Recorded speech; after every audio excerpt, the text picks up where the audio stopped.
Of course, we also have with us a guest, Daniel Riesel of Sive Paget.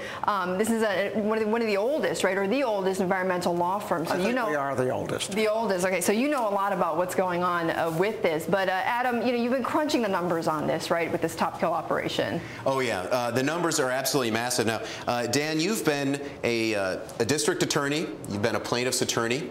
You've kind of seen all sides of the legal process. Would you rather be defending BP or going after BP on this one?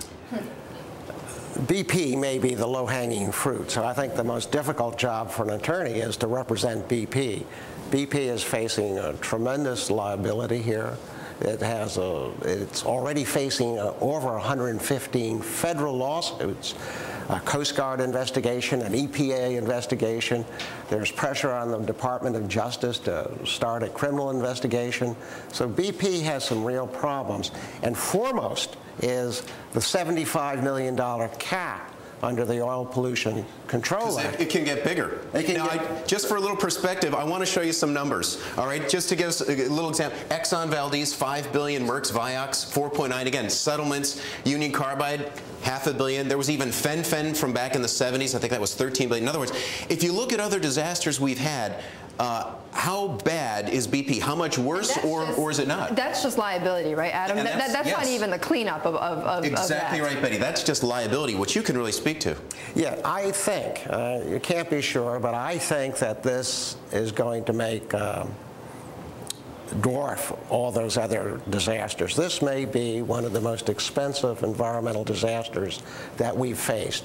We're dealing with, BP says 5,000 barrels of oil a day escaping. Could be more. Could be more, and advancing towards this very fragile coastline, which is heavily populated, which is used for fishing and other purposes, such as tourism. There are tremendous amounts of damages here. Yeah. And aside from the fines, which could be enormous, and the cleanup costs, which are unimaginable. Right. But what if Top Kill, okay, aside from all of the damages and the costs, but I mean, it's got to be more if Top Kill doesn't work, right? Today is the day they're going to do the Top Kill, right? They pour the drilling mud down in there. And if that doesn't work, there's the containment dome second attempt, the blowout preventer, the junk shot. In other words, as a lawyer, does this start to sound like BP's getting desperate?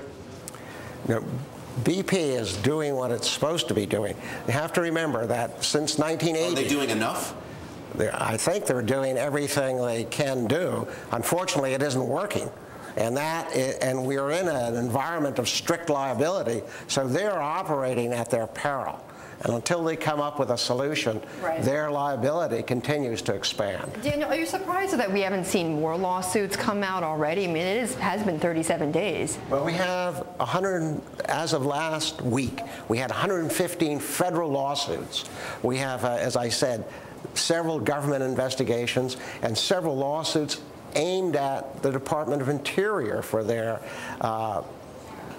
allegedly lax supervision of this oil aspect of the oil industry. Right. Now, Dan, let me show you something here.